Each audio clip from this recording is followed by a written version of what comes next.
নিরাপদ কাজের জন্য ঐক্য, এই প্রতিপাদ্য নিয়ে প্রতি বছরের মতো এবারও ইতালির রাজধানী রোমের ঐতিহাসিক সান জোভান্নি চত্বরে বিশাল কনসার্টের মধ্য দিয়ে পালিত হয়েছে মহান মে দিবস।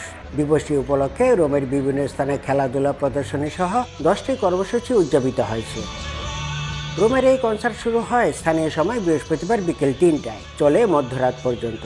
সঙ্গীত পরিবেশন করেন আকিলে লাউরো, জর্জা, রোকো হান্স, লুসিও কুর্সি সহ ইতালির বিখ্যাত 50 জন কণ্ঠশিল্পী। সকাল থেকেই রোমের ঐতিহাসিক সান জোভান্নি চত্বরে উপস্থিত হতে থাকেন বিভিন্ন শ্রেণী পেশার মানুষ। কনসার্টে উপস্থিত হয়ে শ্রমিকদের অধিকার আদায়ের পক্ষে কথা বলেন ইতালি প্রবাসী, বাংলাদেশি সহ বিভিন্ন দেশের মানুষ।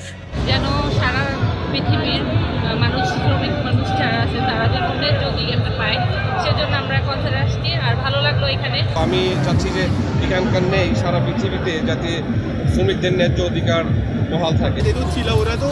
আজকে একটি চমৎকার দিন। সকল শ্রমিকদের সম্মানে এই কনসার্ট হচ্ছে। আমরা শ্রমিকদের নিরাপত্তা এবং বিশ্রাম নিশ্চিত করার দাবি জানাই। প্রতি বছরই আমরা শ্রমিকদের অধিকারের জন্য এখানে সমবেত হই। মে দিবসে প্রতি বছর এই কনসার্টের আয়োজন করে থাকে ইতালির শ্রমিক ফেডারেশনগুলো। হাসান মাহমুদ, সময় সংবাদ, ইতালি।